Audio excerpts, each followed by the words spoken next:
unto men to edification, exhortation, and comfort. He that speaketh in the unknown tongue edifieth himself, but he that prophesieth edifieth the church. So we have a distinction being made here by Paul that being able to prophesy ultimately is really the best gift. Mm-hmm.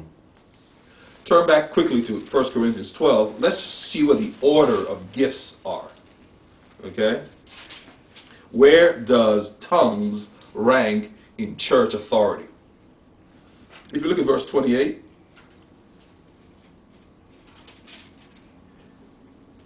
you see it shows the hierarchy for church authority.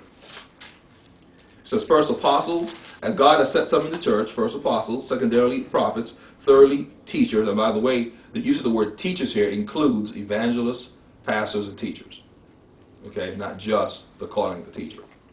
After that, miracles, the gifts of healing, helps, and by the way, helps and governments are the other two missing gifts of the Spirit.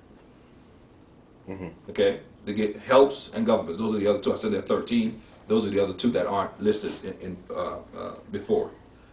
Governments, and then a list, diversities of tongues. So tongues are at the bottom. Mm-hmm. They're at the bottom rung. Because, and we can explain this now we understand there are two kinds. So other tongues represents a human language. It's spoken somewhere on earth. Okay? Unknown tongues represents tongues of angels. Mm-hmm. Okay? It's unknown to mankind. Mm.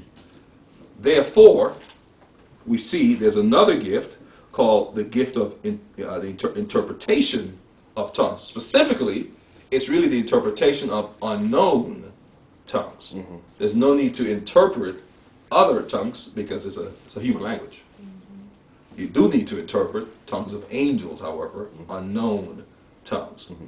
So, Brother Terry, you're saying that in an English congregation, if a message comes forth in tongues, it's going to be in English. Yes, clearly in an English congregation, if tongues are to be used and authored by God, right, there's no need for tongues if it's all English. Okay. But if tongues are used, it will clearly be it will be unknown tongues with an interpreter. Unknown tongues with an interpreter. Okay. If God is authoring it, because He has to interpret the angelic language into English. That's not, that was, okay, I'm sorry, I've asked my question too quick. Go ahead. That wasn't really the question I meant to ask. All right. Because you're saying that, okay. Yeah. We're going to answer all those things. Go to Mark 16, because there's one other distinction that's listed. So make sure we have all these labels for tongues and understand what they mean.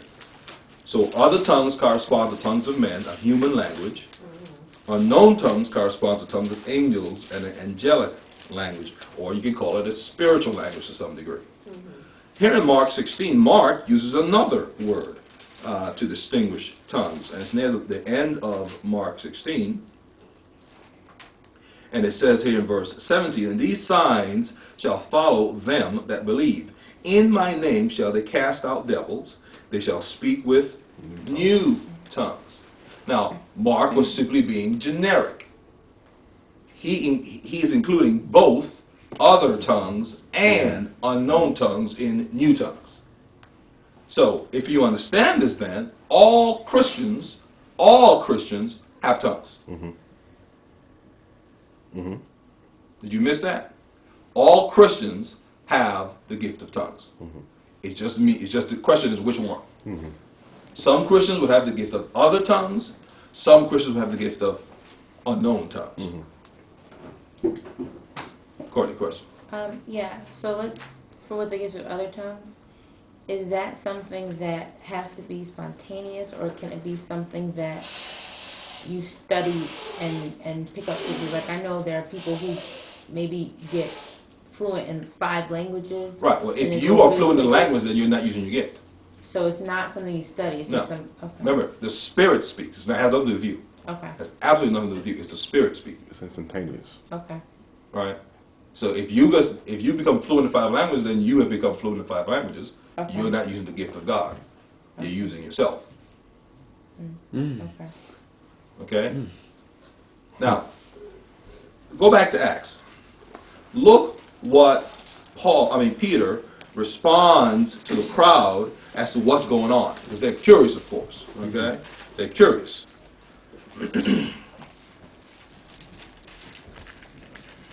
Look at verse 17. I started 16. Peter's responding to the question because they're saying, wow, I know these guys can't speak Spanish. I know they can't speak French. How come they're doing it? And he says in verse 16 of Acts 2, but this is that which was spoken by the prophet Joel.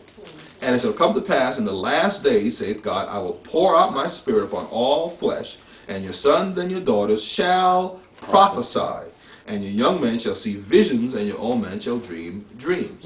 And on my servants and on my handmaids I will pour out in those days of my spirit, and they shall prophesy.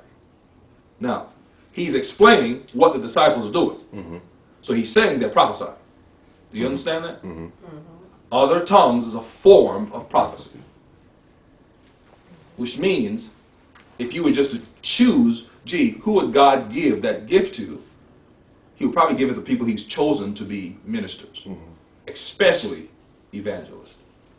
Because their assignment's the world.